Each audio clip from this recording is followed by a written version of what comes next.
Continuamos entonces ahora sí con el programa y tenemos la oportunidad de escuchar a la doctora Ana Calderón Sumarriba, conferencista de la Escuela de Altos Estudios Jurídicos de GACAL, quien tendrá la oportunidad de dirigirse a nosotros a través de la conferencia magistral Necesidad de potenciar el rol de la víctima. Adelante, por favor, doctora Ana Calderón Sumarriba, y fuertes y calurosos aplausos, y también le damos la bienvenida a este Congreso Internacional de Derecho Procesal Penal.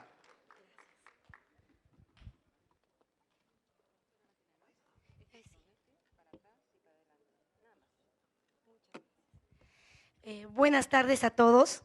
Agradecer en primer lugar al Poder Judicial y a través de ello a la Presidencia de la Corte Superior de Tacna por haber considerado primero a quien habla para poder participar con una ponencia y también a su vez considerar a la institución que codirigimos, que es GACAL, a efectos de brindar un apoyo estratégico, a efectos de que este evento se pueda realizar. Por otro lado, agradecer también la hospitalidad de la gente de Tacna, que siempre nos recibe muy bien, y de alguna manera también darle un abrazo a nuestros colegas que vienen de otros países, de Colombia, Venezuela, México, Costa Rica, que yo espero que salgan muy felices de esta experiencia acá en el Perú, que sientan la hospitalidad de nosotros los peruanos, y es una ciudad maravillosa la que están visitando. Bien, es uno de los lugares en donde uno siente orgullo estar, es justamente el departamento heroico del Perú, y por eso siempre uno está contento de retornar aquí. Estábamos justamente viendo el tema de lo que viene a ser el título del Congreso, que es la reforma procesal penal y los avances, ¿no? Los avances que se habían dado, y yo iba escuchando las ponencias, doctores, iba diciendo, eso también pasa en el Perú, y que como que vamos viendo que las cosas son muy comunes, los problemas, los desafíos y la enorme necesidad de hacer nuestro este sistema procesal. Yo creo que el mayor reto que debemos de enfrentar y el objetivo que nos tiene que, digamos, conducir a todos es el deseo de que toda esta reforma procesal no parta de ideas foráneas que de repente pueden funcionar muy bien en determinados ámbitos, pero que necesitan unos ajustes en nuestra realidad, con una serie de problemas que van desde cuestiones presupuestales, limitaciones en cuanto a salas de audiencia, limitaciones en cuanto a las herramientas que tiene la policía para investigar, limitaciones en cuanto a la capacitación que tenemos, tanto los operadores en el sistema de justicia como nosotros los abogados, que día a día en el ámbito privado o en la defensa pública tenemos que enfrentarnos a situaciones que antes no habíamos conocido o que antes no habíamos desarrollado. Entonces, en esa idea de buscar hacer la reforma procesal nuestra, yo creo que de repente esto del garantismo y el publicismo, el garantismo y el eficientismo, de repente pasa por una lectura más ideológica que una lectura que debiera buscar, digamos, congregar. Porque de hecho que hay grandes discusiones en el mundo sobre aquellos que se titulan garantistas y aquellos que se titulan eficientistas. De repente la bandera debiera ser algo que dijo mi colega colombiana. El nuevo Código Procesal Penal lo que hace es constitucionalizar el proceso. Es un proceso que responde a las exigencias de la Constitución. Basta con ver el Código Procesal y uno ya puede estar diagnosticando el tipo de Estado que uno tiene, un Estado respetuoso de la dignidad, un Estado respetuoso de las garantías y, por otro lado, el hecho que nosotros estamos viviendo en un Estado social y en un Estado democrático. El Estado social hace que los derechos fundamentales se tengan que respetar, sean judicializables, sean eficaces, y el Estado democrático hace que, señores, tengamos muy en cuenta la separación de poderes, tengamos muy en cuenta el hecho del principio de la mayoría, la regla de la mayoría, y que dentro del rol que nos corresponde a cada uno de nosotros, tengamos que construir o fortalecer ese Estado constitucional. Entonces, estamos viviendo, digamos, momentos nuevos, no solo en el derecho procesal, estamos viviendo nuevos tiempos en el derecho constitucional, que yo creo que es el punto medular para trabajar cualquier rama del derecho hoy.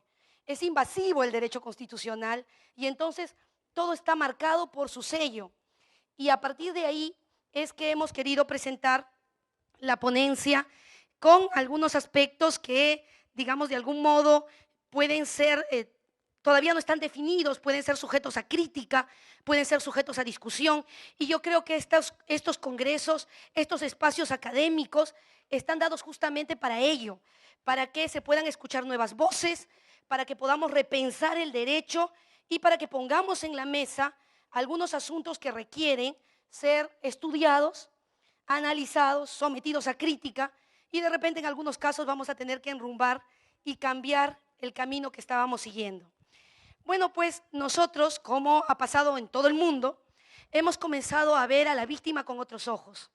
Y alguien nos decía cuando hablaba de su legislación, en el caso colombiano, pasa lo mismo en Chile, pasa lo mismo en México, la Corte Interamericana de Derechos Humanos cambia su reglamento y entonces dice, ya el conflicto no va a ser entre la Comisión Interamericana y el Estado, sino que la víctima va a pasar a ser un protagonista del proceso.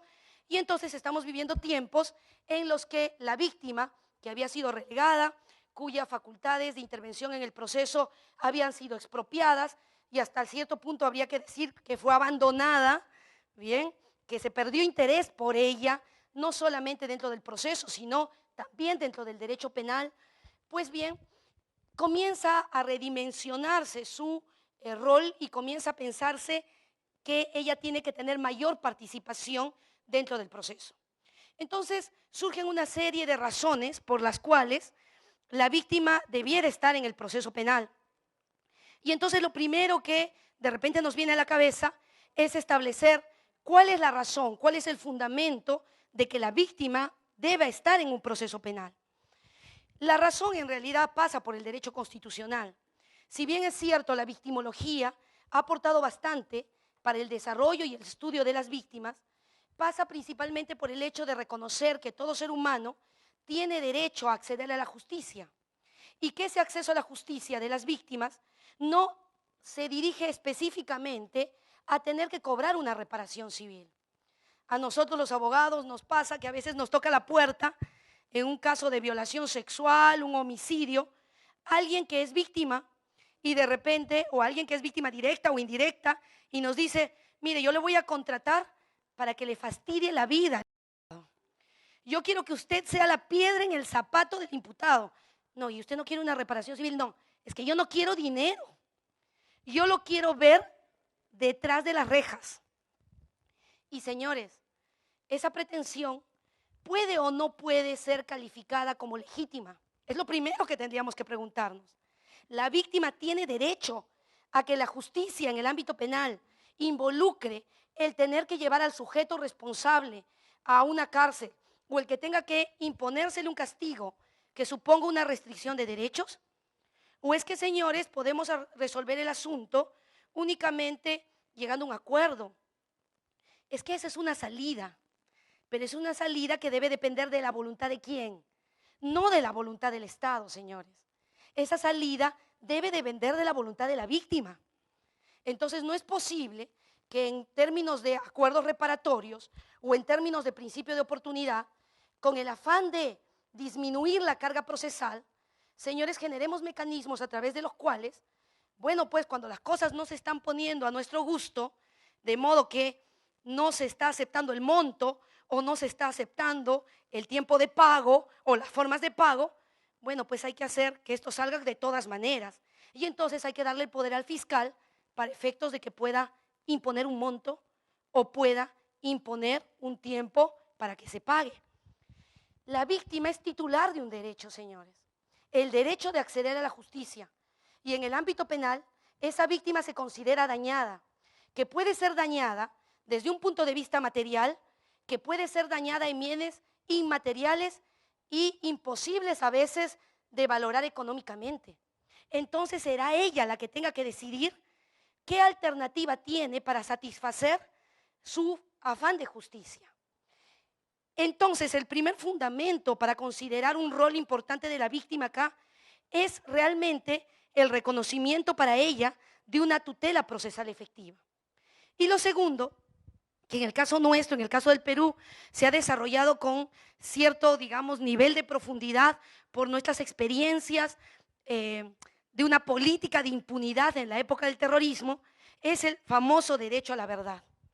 La víctima tiene derecho a saber quién fue, cómo se dieron las circunstancias, tiene derecho a que se establezca certeramente qué es lo que pasó y buscar una decisión del órgano jurisdiccional.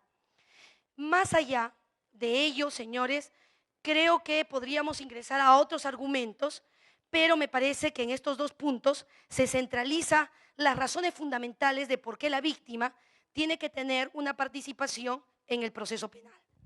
El segundo punto, y bueno, voy a tratar de ser breve, les cuento que vengo de una gripe terrible y de repente con el aire acondicionado me estaba sintiendo cada vez peor y siento que se me está cerrando totalmente la voz, así que voy a tratar de ser lo más rápida para efectos de manifestar mis ideas principales, ¿bien? Lo segundo es que a partir de esa participación es preguntarnos quién es la víctima. La víctima es parte, la víctima es un tercero con interés que va a coadyuvar, es un litis consorte necesario, facultativo, es un sujeto sui generis, porque va a ser importante determinar la naturaleza en cuanto a la participación de la víctima para efectos de que más adelante no se den distorsiones. Uno de los grandes problemas que está pasando o que se está atravesando en nuestro país y que creo que lo anunciaban de algún modo ustedes, los colegas que me antecedieron, es que hay muchas cosas que están sujetas a interpretación. Y los mensajes que recibimos de arriba hacia abajo, de abajo hacia arriba, son totalmente contradictorios. Es más, nos anunciaba el doctor que hacía la exposición de la prueba prohibida, que en la Corte Suprema, nada más que en la Corte Suprema, había decisiones contradictorias sobre el tema de la exclusión de la prueba prohibida. Y así hay un ciento de temas que tendríamos que sentarnos a conversar y tratar de unificar, porque lamentablemente cada lugar va por su lado, al punto que se ha llegado a decir en el Perú, hay el código de los del norte y hay el código de los del sur, dependiendo de la interpretación que se va haciendo. Y hasta ahora, digamos, lo que se busca a través de estos congresos es un esfuerzo de unificar, y yo felicito los liderazgos asumidos en esa tarea de buscar, digamos, conversar, discutir sobre estos temas y tratar de sacar unos lineamientos. Uno de estos puntos controvertidos y uno de estos puntos que genera discusión es cuál es la real naturaleza de la víctima. Algunos países han optado por asumir un sistema donde el fiscal y la víctima compartan la persecución penal. Eso no está sucediendo en el Perú y no podría suceder por mandato constitucional. La acción penal, la titularidad de la acción penal reside en el fiscal. Entonces uno, a partir de ello, dice, bueno, la exclusividad de la persecución es del fiscal. Con lo cual, ¿el fiscal será un representante de la víctima? No, señores. El fiscal no es representante de la víctima. El fiscal es representante del Estado, que tiene un interés punitivo, que tiene el deber de castigar aquellas conductas que afectan bienes jurídicos esenciales. De hecho, que va a también en algún momento asumir la labor, en el caso nuestro, de tener que pedir una reparación civil si es que no hay un actor civil. Sin embargo, cuando uno comienza a ver el nuevo Código Procesal Penal, advierte que la víctima tiene derechos que le han sido reconocidos expresamente. En nuestro código anterior, la víctima no era nada. A la víctima se le llamaba rendir declaración, o sea, iba ligada a un interés probatorio y nada más. Es más, cuando la víctima se acercaba a pedir algún tipo de informe a la autoridad judicial o fiscal, simplemente le decían, a ver, ¿quién es usted? Bueno, la víctima. señor, usted no puede hablar con el juez. Tiene que constituirse como parte civil. Esto llevó, me imagino, al legislador a pensar que había la necesidad de dar un reconocimiento expreso a algunos derechos, tales como cuáles, que sea informada, que se pueda entrevistar. Es más, vergonzosamente, y esto no parte de nuestro texto nada más, que se diga, tiene derecho a un trato digno. Yo digo vergonzosamente, porque señores, eso no tendría que estar en letras. Eso es así. Toda persona, no interesando la condición que tenga, debe tener un trato digno. Sin embargo, no es algo que parta de nuestro nuevo Código Procesal Penal. Uno comienza a leer la Declaración de Principios que se dio en el año 1985 en las Naciones Unidas sobre el tratamiento de víctimas en delitos y abusos de poder, y ahí también va a decir expresamente que hay que darles un trato digno. Y lo mismo pasa cuando en el acuerdo número 5 del Consejo Europeo, en el año 2000, también el Consejo Europeo dice, refiriéndose al Estatuto de las Víctimas para procesos penales en Europa, que hay que darle un trato digno a la víctima. Eso muestra, señores, que no lo hemos estado haciendo y nos los han tenido que poner en letritas. Pero eso de que tenga trato digno, eso de que pueda entrevistarse con el fiscal, eso que pueda ser informada del caso, pasa porque se convierte en parte. Yo creo que esos derechos van, digamos, inherentes a la condición de víctima, considerando no el hecho de que sea una parte, sino el hecho de que es afectada por el delito y que lógicamente tiene toda, digamos, la necesidad y el interés de saber qué pasa con su proceso. Pero más adelante uno comienza a revisar el nuevo código y en el nuevo código dice, la víctima puede impugnar la absolución y puede impugnar el sobreseimiento. Entonces ese elemento nos dice, bueno, si puede impugnar, entonces puede ser parte.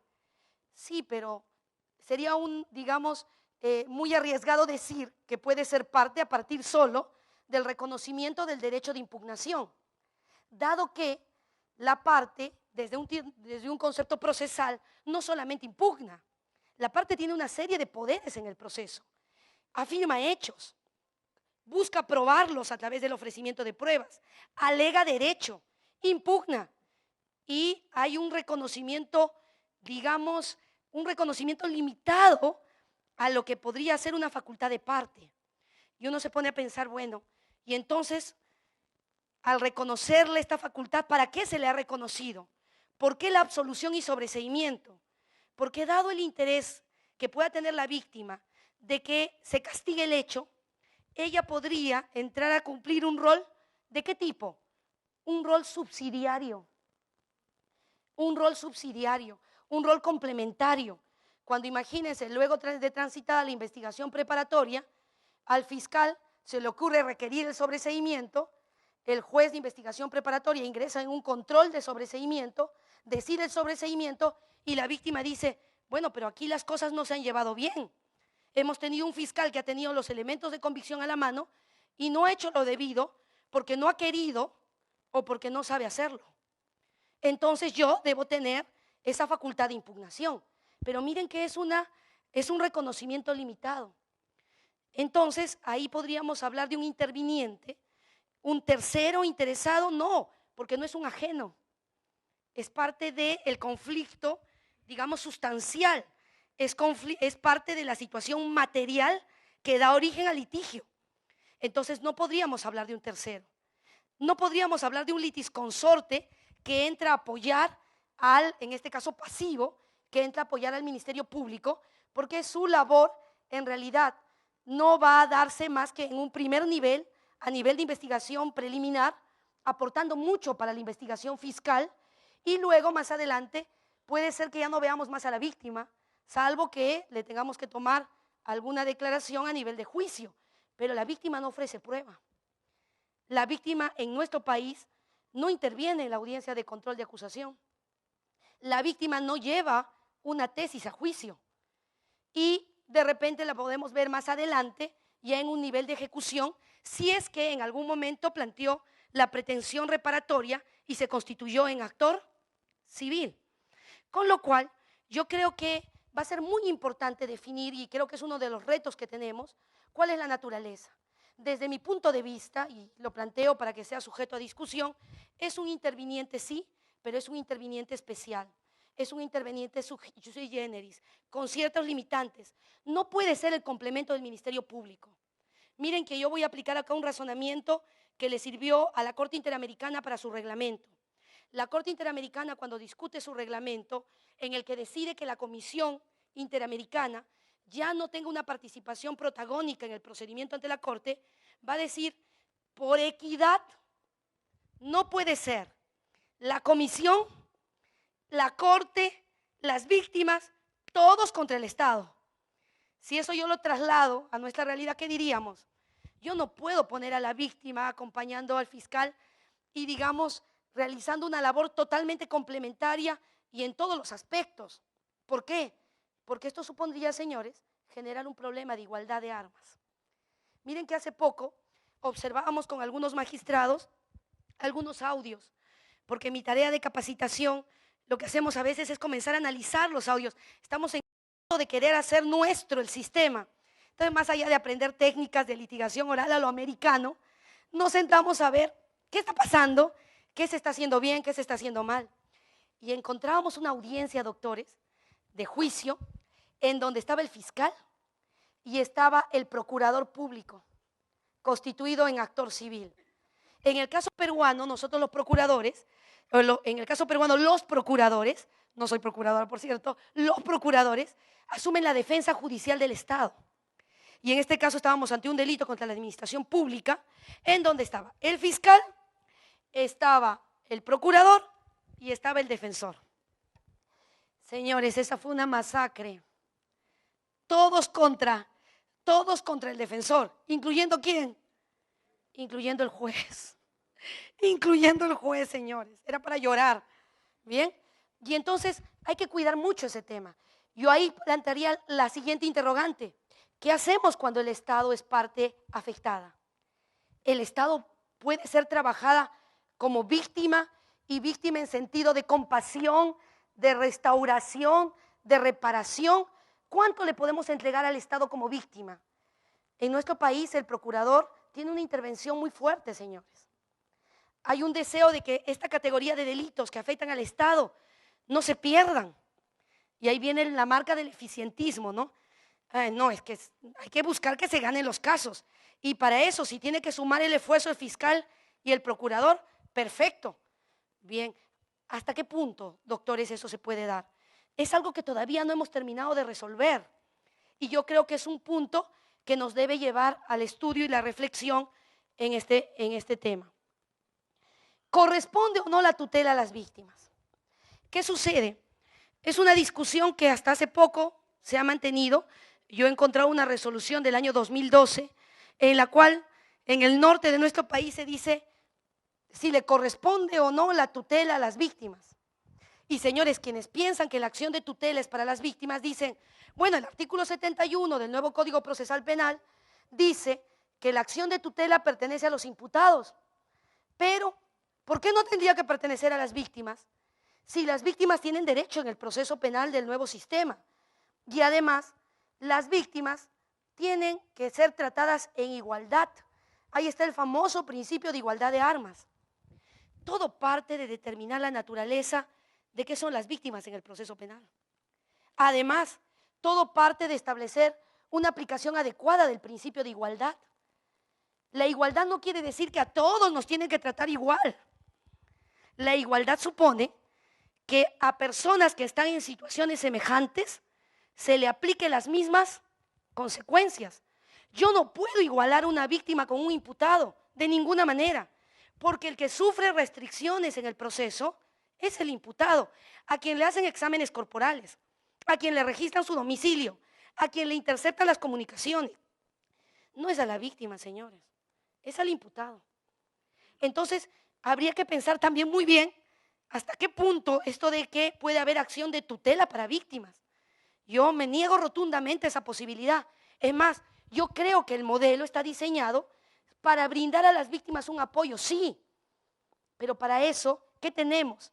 Tenemos las medidas de protección y tenemos un sistema de asistencia. Entonces la idea es no confundir las instituciones, evitar que se vayan desnaturalizando. Miren que hace poco venía conversando con alguien.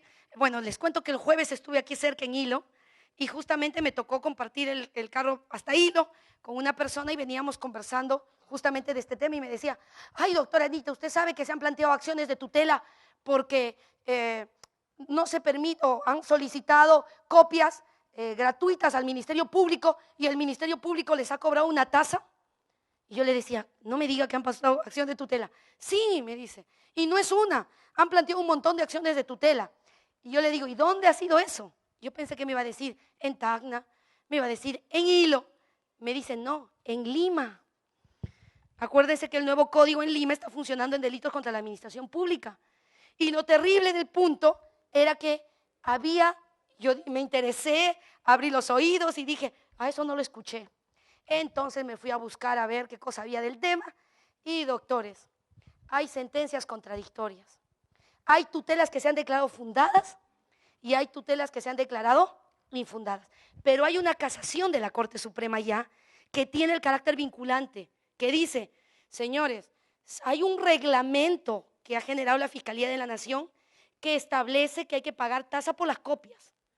Entonces esto de que el proceso penal es gratuito, un momento, no es absolutamente gratuito. El Estado no tiene por qué hacer tampoco labor de caridad, señores. Hay un costo por la justicia, hay un costo por la justicia. Entonces, ¿qué es lo que viene a argumentarse? Pero es gratuito. ¿Y dónde queda la igualdad? La igualdad queda con lo que hace un momento dije.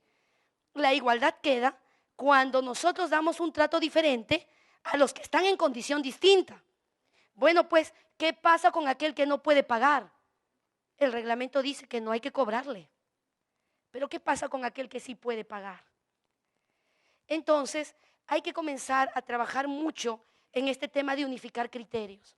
Yo creo que es es un desafío, un reto, una cuestión pendiente que no sé en qué medida se dé en otros países, pero acá en el Perú es muy importante. Con la experiencia que tenemos en capacitación, recorrimos todo el país, doctores, y cada vez yo abro mis ojos y me sorprendo cuando encuentro criterios y digo, ¿de dónde salieron? ¿No? Y me dicen, no, pero estamos aplicándolo así. Y es que hay lugares donde la capacitación no llega.